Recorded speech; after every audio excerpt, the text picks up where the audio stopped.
everyone. Welcome to the Arm Coach Podcast, episode 86. Today, we're talking about one of my favorite topics, one that's controversial, especially if you've tried diet after diet and still don't have the arms you want. And that is the idea of being powerless around food. Society loves labels. You're either healthy or unhealthy. You're either disciplined or a food addict. It's a black and white picture with no middle ground. And when it comes to eating habits, women are often told that if they've overeaten, binged, or failed another diet, the solution is to admit that they're powerless. And the only way to change is to give up control. But listen, I never believed that. Not when I was overeating at night, not when I told myself I'd start clean eating Monday morning, not when I felt stuck hiding my arms in long sleeves because I hated how they looked. Powerless didn't explain those moments. And my clients don't buy that either. If you think about it, if you were powerless, how do you explain the days you do eat balanced, stop when you're satisfied, or the weeks you do see muscle tone in your arms? Powerless doesn't account for that. And here's where I want to be crystal clear. If you want to tone your arms after 50 or at any age, you don't do it by surrendering power. You do it by reclaiming it, by building healthy eating habits that put you back in control, by learning how to eat like a naturally toned woman so you're not stuck in the endless loop of willpower and restriction. This shift matters because the women who stop seeing themselves as powerless are the ones who finally create lasting results, not just for their arms, but their entire life. Here's what I see all the time with my clients. They'll tell me loud and clear that they don't connect with the idea of being powerless. But then a few minutes later, their words start sounding an awful lot like powerlessness. I'll hear things like, I don't know why I keep overeating at night. It's like the habit just takes over. I must just have an addictive personality when it comes to food. I don't know why it's so hard to stop. I just can't seem to say no to sugar. Listen closely to that language. The habit just takes over. I must have an addictive personality. I just can't say no. That's the vocabulary of powerlessness. That's the story that food is in charge instead of you. But here's the truth. Food doesn't have power over you. Pizza doesn't jump off the counter. Ice cream doesn't sneak into your mouth. The think, feel, act cycle tells us the opposite. You're always making a decision. You may not know that thought or feeling is driving that action yet, but unless someone is literally pinning you down and spoon feeding you, that food didn't just magically appear in your body. You made the choice. And yes, sometimes you hate that choice. The next day you might regret it. You might wonder why you keep repeating it when you want toned arms, when you want to feel in control, when you're so tired of starting over. But it's still a decision you're making, still a choice. Here's the controversial part. It's a choice every single time, even after you've taken that first bite. Eating like a naturally toned woman doesn't mean you'll never slip. It means you recognize that the decision is always yours, not your cravings, not your so-called addictive personality, not the chips in the pantry. Always you. I know some of you are already thinking, okay, but what about people who truly are addicted to food? What about sugar addiction? What about emotional eating? Here's what I'll say. Yes, it's absolutely possible for the body to get hooked into dependency loops.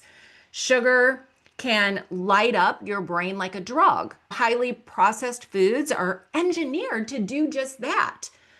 But let's get really honest here. Does that describe your situation? If your body literally becomes ill without sugar, if you're shaking and sweating or in withdrawal, then yes, that's a medical issue. That's when you need professional help. But for the vast majority of women who want toned arms, that's not what's happening. What's happening is this: you're telling yourself you're powerless when really you're just stuck in a habit loop. And habits are powerful, but they're not destiny. Habits are how your brain saves energy. Over time, repeating the same pattern, like grabbing chips when you're stressed or reaching for dessert after dinner, teaches your brain to run on autopilot. There's a reward built in, and the brain loves a quick hit of reward, especially concentrated ones like sugar, wine, ultra processed snacks. But here's the truth of it. Just because something has become a habit doesn't mean you're doomed to repeat it forever. You're not powerless. And here's why. You still have free will. You can decide to eat differently, even when the urge feels strong. You have a brain with a prefrontal cortex, a part of you that can step back, observe, and bring awareness to what feels automatic. This is where how to eat like a naturally toned woman comes in. It's about learning to notice the think, feel, act cycle before the fork hits your mouth. The thought and feeling driving the action instead of pretending food has control over you. That's the difference between women who stay stuck in the I can't help myself story and women who build strong, defined arms after 50. One group tells themselves they're powerless. The other learns how to bring awareness to the habit and reclaim their power. I hear this all the time. Kristine, there's no thought there. I swear. It just happens. 1 minute I'm fine, the next minute I'm eating. And I get it. I used to feel like that too. Like food decisions just happened without me. But listen, just because you can't yet see the thought doesn't mean it's not there. Every action you take or don't take isn't random. There's not some mysterious force. Everything you do with food, grabbing seconds, skipping a workout, finishing a bag of chips, is being driven by what you're thinking and feeling in that moment. That's why the think, feel, act cycle is so powerful. It explains overeating. It explains skipping the workout. And it explains why you can't just willpower your way into toned arms. The real problem, no one ever taught us this. No one explained the habits are built on cues and rewards. No one told us how the brain memorizes when do I eat? Where was the last reward? Who was I with? What feelings did I avoid? Your brain stores that data. So the next time you feel anxious, bored, or lonely, it has the answer ready. Go numb with food. This is why so many women say the habit just takes over. But here's the truth. It's not the habit, it's the choice. Every time you say, I don't know what happened, you give your power away. Instead, try this. I decided to eat. Even if you don't like the decision afterward, own that you made it. Then you can get curious, okay? What thought or feeling drove that choice? And here's where honoring your true hunger comes in. When you pause long enough to ask, am I physically hungry right now? Or am I just looking to escape a feeling? That's when the toddler brain that screams for snacks starts to show itself. It throws a tantrum, and that tantrum is the very evidence that your thought and feeling are there. That's the moment of power, because mindful eating isn't just about slowing down, it's about being fully present with your body's signals, choosing food when you're hungry, choosing to stop when you've had enough.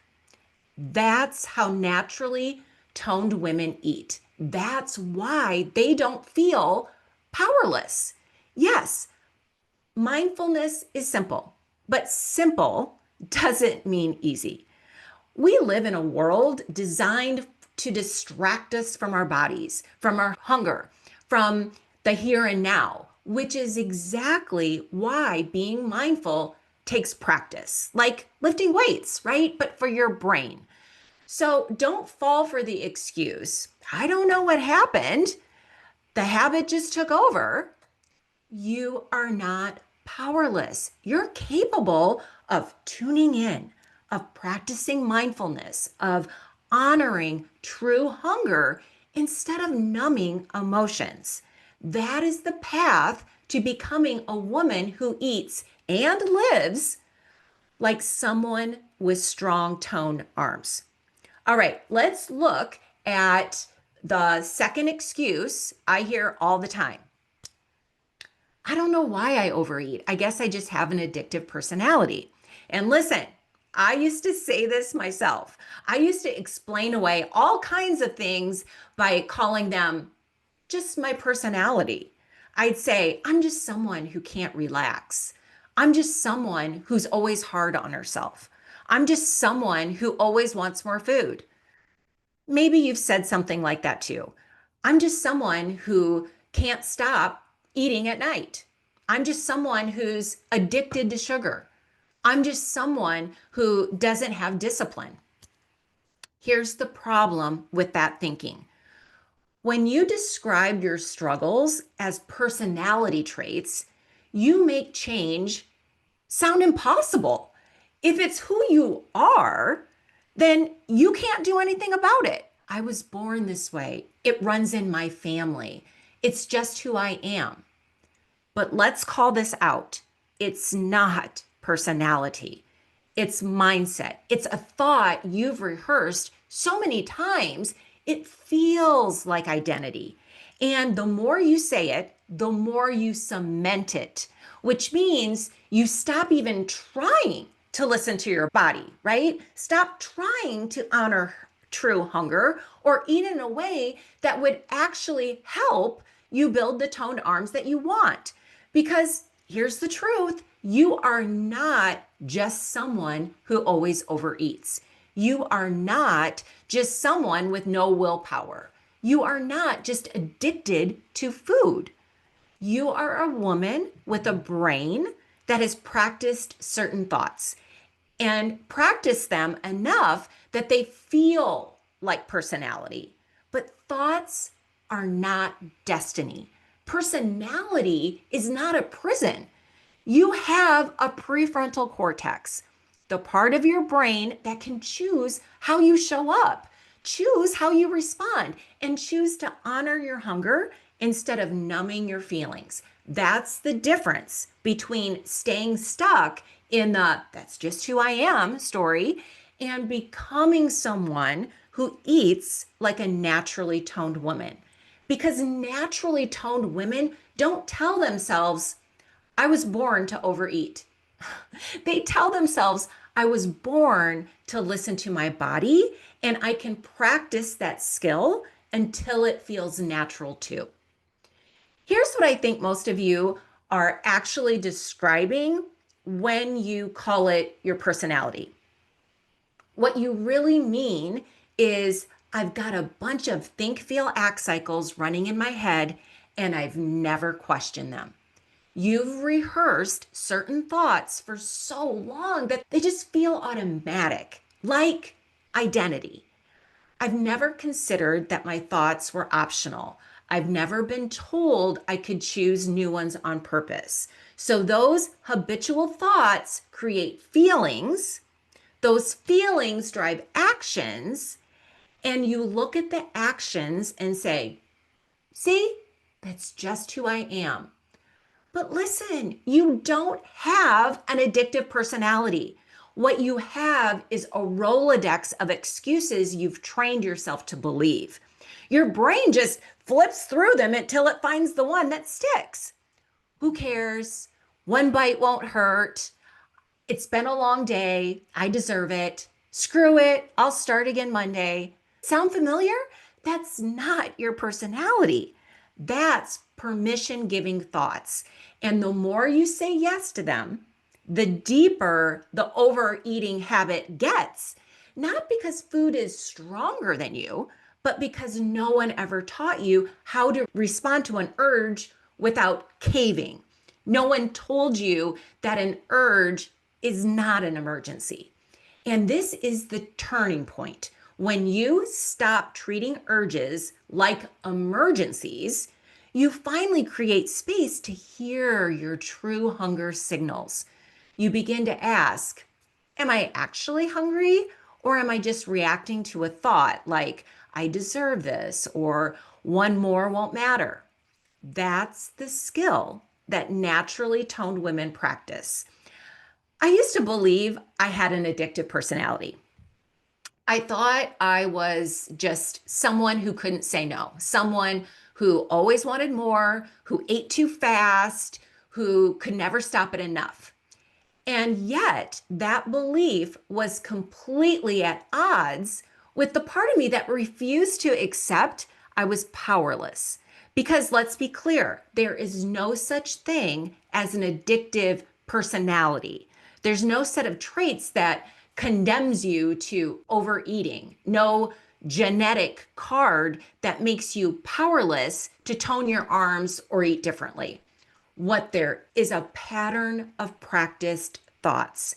And practiced thoughts can be changed.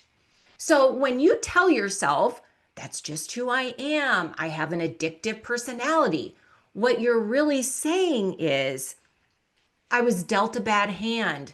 The deck is stacked. I can't win. And that's just not true. The deck isn't stacked against you. You're the one holding the cards. Unfortunately, we've all been indoctrinated with some really backwards thinking when it comes to overeating or struggling with food. We're told it's a character defect, that if you can't stop snacking, you're weak, that if you eat when you're stressed, you're selfish or lazy, that if you can't stick to a diet, something must be wrong with you. That's the cultural story. But the truth is, every single human being has a brain designed to seek out and prioritize rewards. That's not weakness, it's survival. Thousands of years ago, this wiring, it kept us alive. Our ancestors survived by learning how to find pleasure in food and warmth and safety and connection, and to avoid danger and pain. So here's how it works. When you encounter something that helps survival, your brain gives you a hit of dopamine. That felt good. Let's remember it. Dopamine trained humans to eat berries instead of poisonous plants, to build fires, to stay connected to the tribe. It was a survival mechanism. But now here's the problem. We live now in a reward saturated world. Processed foods are engineered to give us a dopamine rush far bigger than anything nature ever offered. And to add to that, social media likes, on demand shopping, endless streaming, and oversized portions. And your brain hasn't caught up. It still thinks its job is to chase every reward it sees. And what does that mean for women who want toned arms after 50? It means your brain is still wired to maximize pleasure and minimize pain. But the pain you're often trying to escape today isn't physical survival, it's emotional survival, right? Boredom, stress, loneliness, anxiety, insecurity. And here's where it gets tricky. Your brain thinks grabbing food to cover those feelings is being helpful. It thinks numbing out with ice cream after work or mindlessly eating chips in front of the TV is solving a problem.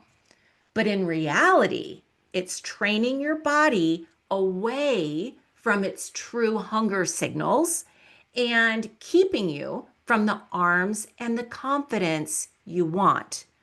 So the issue isn't that you're broken, it's that your brain is doing its ancient job in a modern world that's flooded with fake rewards. And the women who learn to spot this and choose to honor true hunger over emotional hunger are the ones who finally break free. You don't have an addictive personality. What you have is a brain designed to create habits, to chase rewards, and to act based on what you're thinking and feeling in the moment. That's it. Now, some of you may be wondering, but wait, aren't there genetic predispositions that make me more likely to overeat, to crave sugar, to struggle with my weight? And I mean, sure, genetics can play a role, but let's be very clear. There's no single overeating gene, no arm flab gene, no genetic stamp that predetermines you'll never tone your arms or never learn how to honor your hunger. The problem is most people confuse predisposed with predetermined. And that confusion keeps them stuck. Just because something may run in your family doesn't mean your fate is sealed. Your genes are not your destiny. You have free will. And when you learn how to bring awareness to your habit, when you learn to spot emotional hunger versus true hunger, you can change the entire trajectory of your results.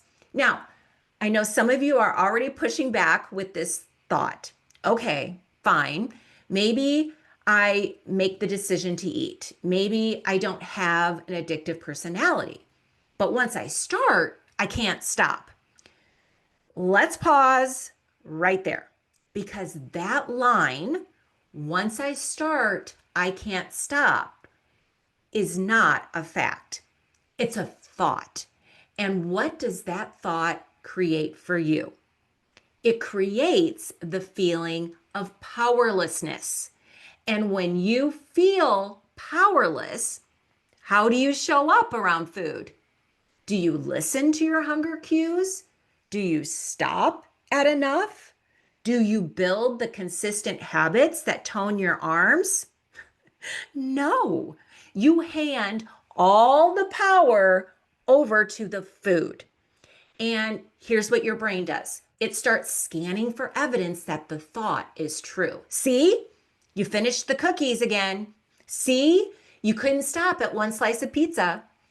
But it's only true because you keep thinking it. The real question is that thought actually helpful? Does it move you toward eating like a naturally toned woman? Or does it keep you locked in the story that food is in charge and you're just along for the ride? Because here's the bottom line. Naturally toned women don't believe once I start, I can't stop. They believe I always have the option to stop. I can listen to my body. I can choose enough. And that mindset shift, that changes everything. The third excuse I hear all the time is, I don't know why it's so hard not to eat. I just can't say no. Or once I start, I can't stop. But let me ask you something.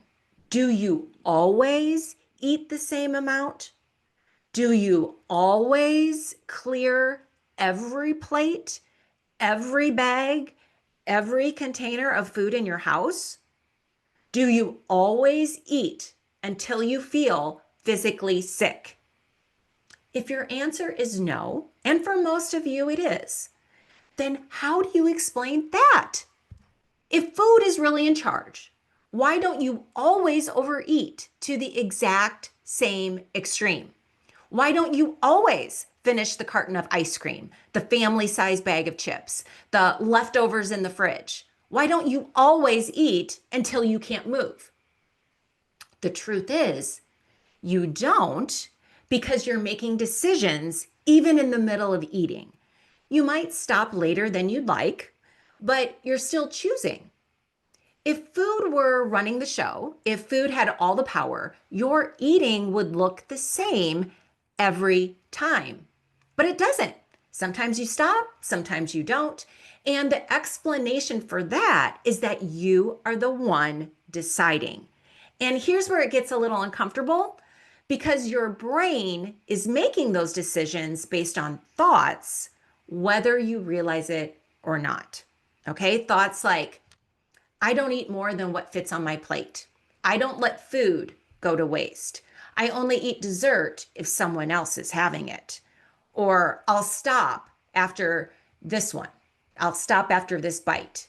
These are the hidden rules you've practiced without even noticing. And they prove something powerful. You're not powerless. You are always making decisions, which means you can start making different ones that honor your true hunger signals instead of your emotional urges.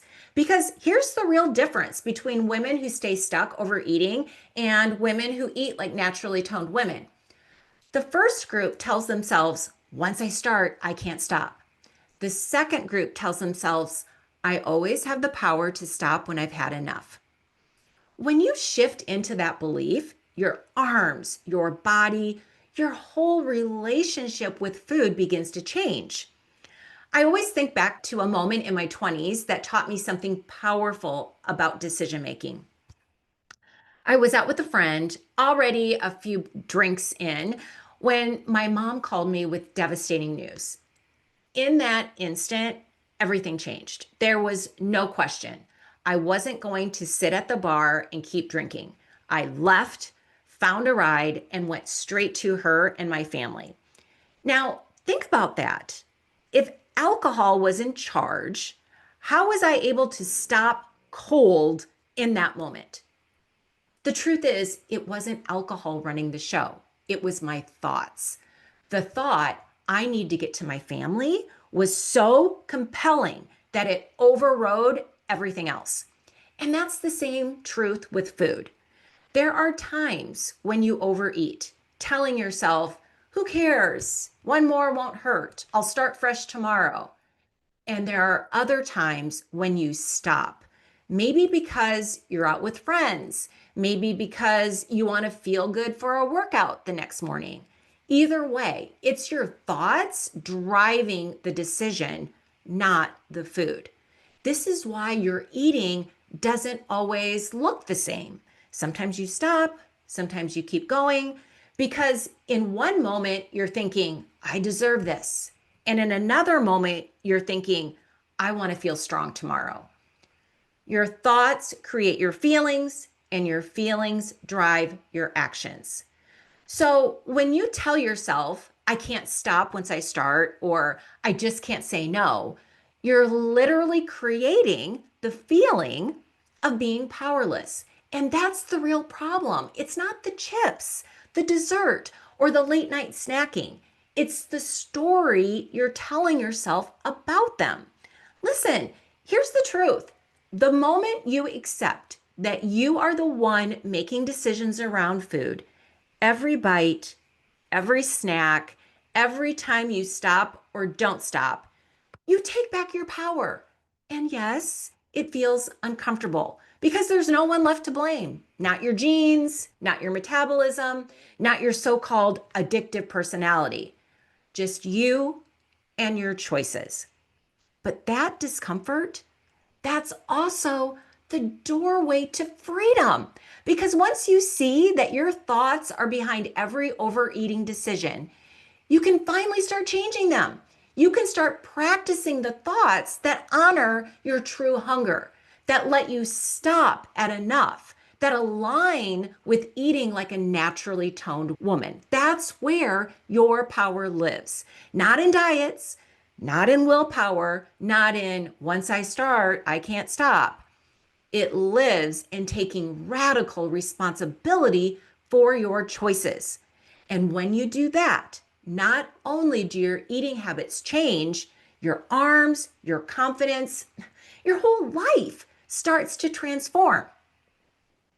If this hit home for you, I want you to know this is exactly why my brand new course, How to Eat Like a Naturally Toned Woman, it's all about. It's where we go deeper into how to spot emotional hunger, how to listen to true hunger signals, and how to finally break free of the powerless story for good. I'll put the link to this course in the description below. You are not powerless. You've never been powerless. You've just been practicing the wrong thoughts. And now it's time to practice new ones. All right, I'll see you next week.